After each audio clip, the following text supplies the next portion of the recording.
Se jogar essa linha de novo, vou chamar a polícia, rosnou o segurança, arrancando a vara de pesca das mãos do idoso. Ninguém reagiu, nenhuma alma protestou. Somente o velho cap da marinha escorregou do topo da cabeça de George e caiu sobre o cais de madeira enquanto ele se afastava, carregando a vara partida como se fosse uma bandeira dobrada. Na manhã seguinte, no entanto, embarcações elegantes surgiram na neblina, cinzentas, silenciosas, claramente militares. Quem os convocou? E por que aquele lago subitamente parecia se lembrar de quem ele um dia pertenceu? Bem-vindos ao Elite. Oculta. Quer acompanhar histórias reais e inspiradoras como essa? Inscreva-se agora para receber conteúdos exclusivos, atualizações e narrativas que vão além do óbvio. Não perca nenhum capítulo dessa jornada emocionante. Clique no botão de inscrição e faça parte da nossa comunidade. George Harmon tinha 74 anos. Era um veterano da Marinha, com o rosto esculpido pelo tempo e pelo vento, que havia visto mais amanheceres sobre o lago Millwater do que qualquer outro cidadão local. Criado ali mesmo naquela comunidade tranquila, servira com honra nos mares distantes, mas retornara para viver onde a água beijava a terra em suaves abraços. Durante 4 décadas, lançou suas redes no mesmo ponto, toda manhã, antes do nascer do sol. Não pescava por lucro ou por lazer. Os peixes eram destinados ao refeitório da igreja, ao abrigo de sem-teto e aos vizinhos idosos que já não conseguiam segurar uma vara. Sua rotina era quase ritual. Antes que o céu clareasse, remava seu barquinho de madeira para o centro do lago, voltando com o suficiente para alimentar dezenas. Era parte da paisagem, tanto quanto as árvores ou o nevoeiro. A cidade mudara. O turismo substituíra a pesca e o corte de madeira. Cafeterias elegantes e lojas de lembrancinhas agora ocupavam os endereços que um dia pertenceram às casas de ferragens e iscas. Mas George resistia à mudança, com seu boné desbotado do USS Liberty firme na cabeça. Tudo mudou quando a prefeitura, atolada em dívidas, decidiu vender o lago e o parque ao redor a um grupo privado, a Horizon Leisure Group. A promessa era transformar a região num resort de luxo. O acordo foi assinado às pressas, com pouca transparência e nenhuma resistência efetiva. Naquela manhã fatídica de terça-feira, George estacionou sua caminhonete, ajustou o boné, pegou sua caixa de pesca e desceu calmamente pelo cais. O ar estava frio, a névoa subia como fantasmas amigáveis, cumprimentando um velho conhecido. Mal abrira sua cadeira dobrável, ouviu uma voz firme cortar o silêncio. Senhor, esta é propriedade privada agora. O senhor precisa sair. Virando-se. Com calma, George viu um jovem segurança de uniforme novo e impecável, ostentando o logotipo da Horizon. Pesco aqui desde antes dos seus pais nascerem, disse, continuando a montar a linha. Isso não importa mais, respondeu o guarda ríspido. O lago tem dono agora. É proibido pescar sem autorização. George tirou um cartão dobrado do bolso. Era uma permissão especial assinada anos antes por um antigo prefeito, em reconhecimento à sua contribuição à comunidade. Tenho autorização. O guarda sequer leu. Rasgou o papel ao meio e atirou os pedaços ao chão. Isso não vale mais nada, velho. Regras novas, donos novos. Alguém filmava, risadas, murmúrios. George pegou sua vara. Tentou se afastar. O guarda o empurrou. George tropeçou. A vara caiu. Partiu-se com um estalo seco, como um tiro abafado. Considere isso um aviso. Da próxima vez será invasão. No vídeo que logo se espalharia online, vê-se George recolhendo os pedaços da vara com reverência. Era um presente de sua esposa, no último aniversário antes do câncer levá-la. Ele os ajuntou como se dobrasse uma bandeira em um funeral. E ao seu redor, silêncio, nenhum protesto. Alguns filmavam, outros cochichavam. Muitos só assistiam desconfortáveis, porém imóveis. Um jovem corredor comentou em voz alta: já era hora de limparem esse lugar. Esse velho ocupa um espaço nobre há tempo demais. George ouviu, mas nada disse. Apenas pegou a vara quebrada, colocou debaixo do braço e voltou à caminhonete. Atrás dele, o segurança já pregava placas de propriedade privada, proibido pescar. O sol finalmente atravessou a névoa, dourando o lago uma última vez, enquanto caminhões de construção chegavam. A mudança viera para ficar, mas ninguém viu os dedos de George dobrando os restos da autorização com exatidão militar. Nem os olhos que perscrutavam o horizonte com o instinto de quem já vigiou inimigos ao longe em alto mar. George vivia numa cabana simples à beira da floresta, construída por ele após retornar do serviço. A casa era pequena, mas carregava uma vida inteira. Fotos amareladas, medalhas escondidas, lembranças da guerra. Sobre a mesa, depositou com delicadeza a vara quebrada. Depois, abriu um velho baú de cedro. De lá, tirou uma bandeira americana, dobrada com precisão, a que cobriu o caixão de Margaret, sua esposa. Junto a ela, uma insígnia da Marinha e uma foto de sua tripulação no USS Liberty. George fora um dos poucos sobreviventes de uma tempestade brutal nas Filipinas em 1972. Ele salvara 3 colegas, amarrando-os com cordas antes que o mar os levasse. Sentado na poltrona, sentiu o peso da idade. O lago, visível pela janela, parecia tão distante quanto outro continente. No 14º dia desde o ocorrido, escreveu em seu diário de couro: nunca me senti tão estrangeiro no lugar que sempre chamei de lar. Sua filha, que morava em Phoenix, ligava com frequência. Está na hora, pai. Aqui é melhor para o senhor. Essa cidade não é mais a sua. George recusava. Como explicar que suas raízes iam além do concreto ou dos títulos de posse? Que seu coração pulsava no mesmo ritmo das águas? Naquela noite, ao abrir seu celular antigo, descobriu que se tornara uma sensação na internet. O vídeo da humilhação viralizou com legendas debochadas como Boomer não sabe ler placas e velho pescador perde feio para resort. Os comentários eram cruéis. Essa geração acha que o mundo deve algo a ela. Se tivesse investido em imóveis, em vez de peixes. Hora do asilo, vovô. Uma batida na porta interrompeu a tristeza. Era Bill Jenkins, o dono da loja de ferragens. Ouvi o que aconteceu no lago, disse, aceitando o café. Agora é deles, respondeu George calmo. Podem fazer o que quiserem. Bill parecia desconfortável. A cidade está mudando, George. Talvez seja hora de seguir em frente. George assentiu lentamente. Enterrei Margaret aqui. Minha vida inteira está nesse chão. Bill compreendeu. Eu sei, mas estão falando em resort fechado. Taxas que ninguém daqui pode pagar. E assim, o lago que sempre acolheu, agora o rejeitava. As luzes da cidade se acendiam devagar, refletindo na água calma do lago que alimentara Millwater por gerações. George permanecia imóvel na varanda, encarando aquele espelho quebrado entre passado e presente. A pergunta de Bill ecoava em sua mente. E o que a cidade pensa sobre isso? Bill já havia se afastado, mas suas palavras ficaram. A verdade era que quase todas as famílias antigas tinham partido.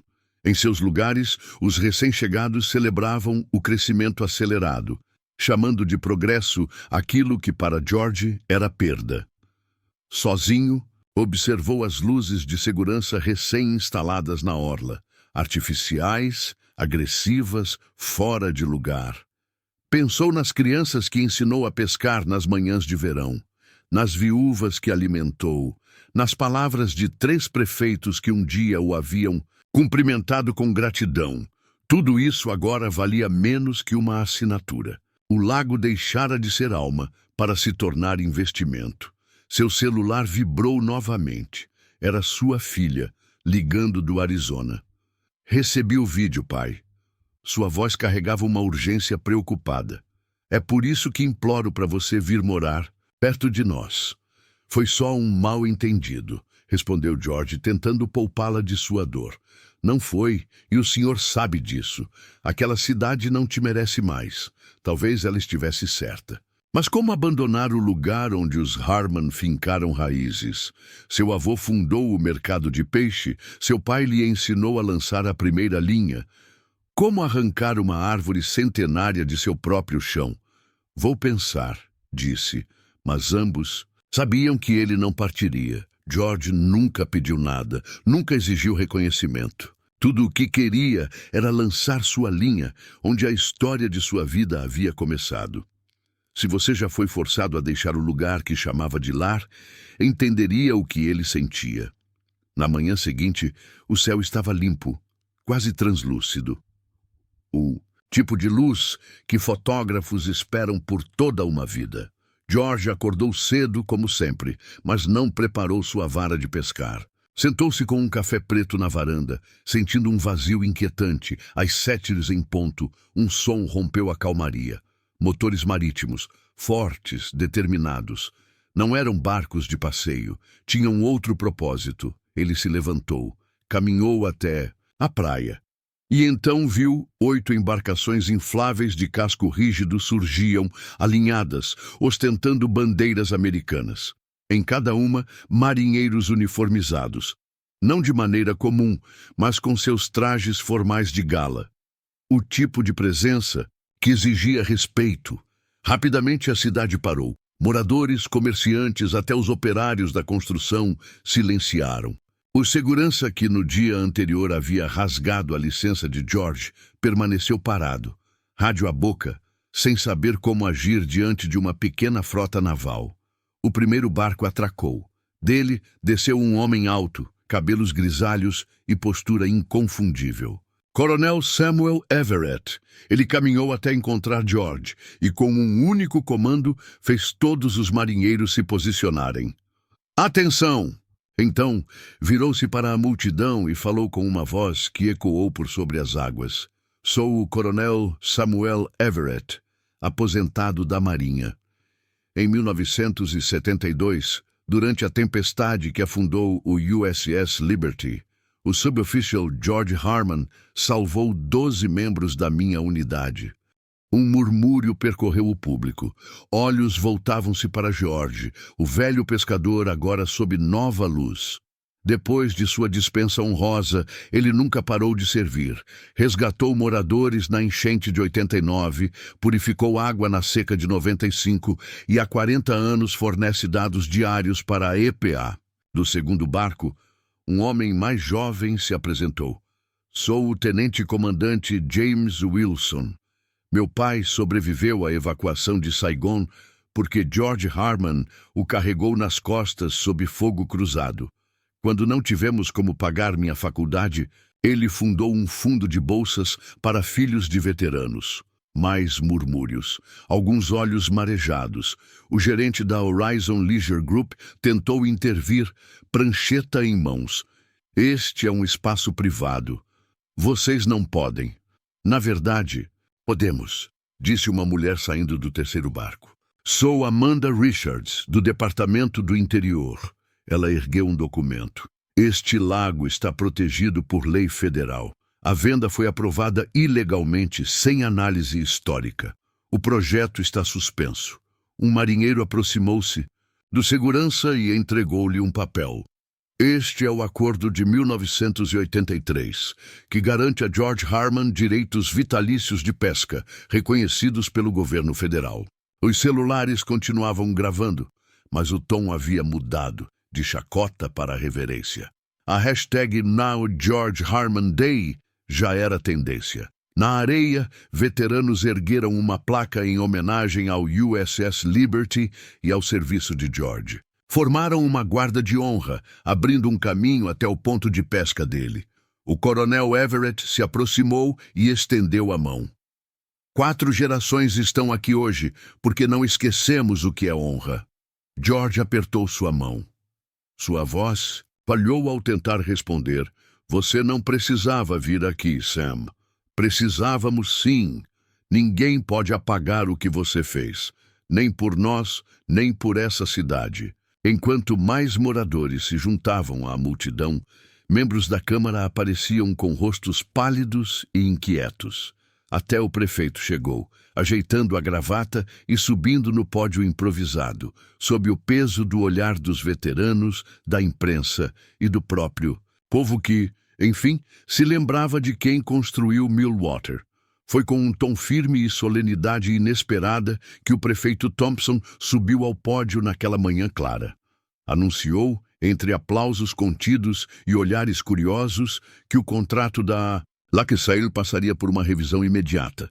Mais do que isso, declarou a criação de uma zona permanente de desembarque para veteranos na costa leste, um espaço público protegido com reconhecimento formal dos direitos vitalícios de pesca de George Harman. Em seguida, entregou a George uma nova licença plastificada. Ele a recebeu em silêncio, com um aceno discreto e olhos marejados. Nenhuma câmera conseguiu captar o que verdadeiramente mudou naquele instante. Nenhuma fala oficial foi capaz de traduzir o que aconteceu nos corações dos moradores. A barreira invisível, que por tanto tempo separava George do restante da cidade, o estigma de um homem que parecia pertencer a uma época que todos tentavam esquecer, simplesmente se dissolveu. Em seu lugar, brotou algo raro. Um reconhecimento silencioso de que certas pessoas carregam um valor que jamais poderá ser medido em relatórios, gráficos ou preços de mercado. Encerrada a cerimônia, George surpreendeu a todos. Caminhou com calma até sua caminhonete, pegou uma vara de pescar velha, marcada pelo tempo mas ainda firme, e retornou ao cais. Montou o anzol com movimentos calmos, lançou a linha e sentou-se, como já fizera milhares de vezes antes. E, um por um, os veteranos se sentaram ao seu lado. Sem palavras, sem protestos. Apenas a companhia solidária de homens e mulheres que sabiam que algumas batalhas não se vencem com armamento pesado, mas com a dignidade silenciosa da persistência. Na semana que se seguiu, que os moradores passaram a chamar de Dia da Marinha, Millwater viveu uma reviravolta inesperada. A história se espalhou pelo país como pólvora, contada por grandes redes de notícias como uma versão contemporânea do mito de Davi contra Golias. Diante da pressão pública e ameaças de processos federais, a Horizon Leisure anunciou a suspensão do projeto, prometendo revisar todo o plano com respeito à herança histórica e cultural da região. Poucos dias depois, uma nova cerimônia foi realizada. Simples e sem alarde, nomearam oficialmente o cais leste como George's Landing, guardião das águas. A placa, feita à mão por um marceneiro da cidade, era modesta e elegante. Refletia perfeitamente o homem que homenageava. George compareceu, embora visivelmente constrangido com a atenção. Sabia, porém, que aquele gesto ia além de si mesmo. Era um sinal claro do que Millwater escolhera valorizar. O que realmente fazia George sorrir, no entanto, não eram placas ou manchetes. Eram as crianças. Elas começaram a surgir no cais, primeiro por curiosidade sobre o velho do vídeo viral, depois com desejo genuíno de aprender. E ele ensinava como ensinava a jovens marinheiros no passado, com paciência, silêncio e gestos firmes. Mostrava como dar o nó certo, como observar a água e esperar o momento ideal para lançar a isca. "O senhor já teve medo da água?" perguntou uma menina certa manhã ao tentar prender a minhoca no anzol. George sorriu, ajudando seus dedinhos trêmulos. "Tive pavor uma vez, quando estava debaixo dela, durante uma tempestade que afundou meu navio. Mas nunca tive medo dela." Sentado ao lado dela, vigiando-a, "Por que vocês são amigos?" perguntou a menina com a franqueza típica das crianças. "Porque nos entendemos", respondeu ele. "A água se lembra de tudo que toca. Estava aqui muito antes de nós. E estará aqui muito depois." Ela assentiu com a seriedade de quem compreende algo profundo. mesmo sem ainda saber explicar. O segurança que havia rasgado a licença de George jamais voltou ao trabalho. Em certa manhã, George encontrou um boné novo do USS Liberty repousando sobre o banco onde sempre se sentava. Sem bilhete, sem desculpa. Apenas o tecido azul marinho, novo, com o bordado dourado reluzindo ao sol. George não o usou. Apenas pousou a mão sobre ele em sinal de gratidão antes de guardar tudo com o seu boné velho, ainda desbotado, mas insubstituível. Alguns pedidos de perdão são mais sinceros quando não são ditos, e algumas lições são mais poderosas quando vividas. Thompson, sentindo o vento político mudar, criou um conselho consultivo de veteranos. George, relutante, aceitou um assento. A primeira decisão do grupo foi aprovada por unanimidade: destinar parte da arrecadação turística para preservar o acesso público aos recursos naturais. Os mesmos que sustentaram a cidade muito antes de ela virar atração para ricos veranistas. O coronel Everett passou a visitar Millwater todos os meses. Às vezes trazia colegas, outras vezes vinha só. Sentava-se ao lado de George no cair da madrugada, quando o lago parecia segurar a respiração. Conversavam pouco, mas cada palavra tinha peso, sobre as estações, as correntes, as marés, os ritmos eternos que persistem mesmo quando o mundo gira rápido demais. Vão continuar construindo do outro lado do lago, comentou o coronel, numa dessas manhãs. Marina, condomínios de luxo. George assentiu, lançando a linha na água. Mudanças acontecem, quer gostemos ou não. O importante é que algumas coisas fiquem firmes, disse o coronel. Como você, George sorriu. Como a água, corrigiu gentil. Eu só estou de passagem. Mas o que fazemos enquanto estamos aqui? Isso é o que importa. O lago, como sempre, seguia impassível. Refletia o céu, ondulava com a brisa. Oferecia peixes a quem soubesse esperar. Para quem tivesse paciência, a sua verdade se revelava. Todo o resto, escândalos, protestos, discursos, era ruído passageiro. 6 meses depois, George chegou ao cais e encontrou uma turma de alunos do ensino fundamental esperando por ele com pranchetas nas mãos.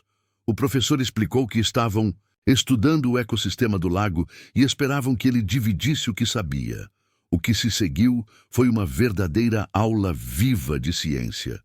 George mostrou como medir a qualidade da água, identificar espécies, observar sinais de desequilíbrio.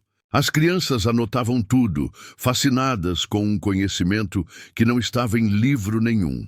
O Sr. Harman tem registros mais antigos que os da própria EPA, disse a professora. Dados que os cientistas usam hoje para entender o impacto climático na região. Um garoto levantou a mão. Mas o senhor não é cientista, George riu. Não, só sou alguém que presta atenção há muito tempo. Talvez esse fosse seu verdadeiro legado.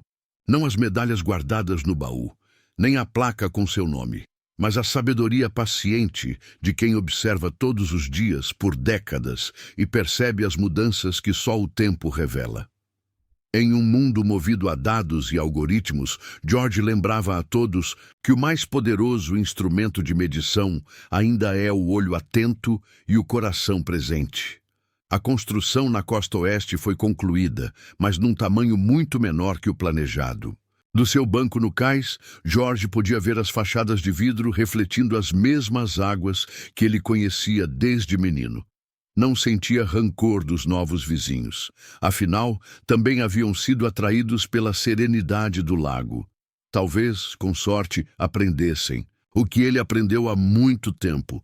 O valor real de um lugar não está no que você consegue tirar dele, mas no quanto você se permite fazer parte dele. Há quem viva a vida inteira apenas para sentar-se quieto no mesmo lugar, agarrando-se ao que outros consideram descartável. E só quando essas pessoas se vão é que entendemos que nem todos são substituíveis. Gostou da história? Quer mais conteúdos transformadores e inspiradores? Então não deixe de se inscrever. Ative as notificações para receber em primeira mão novos capítulos, relatos e histórias que celebram o verdadeiro significado do respeito e da coragem. Sua inscrição faz toda a diferença. Junte-se a nós.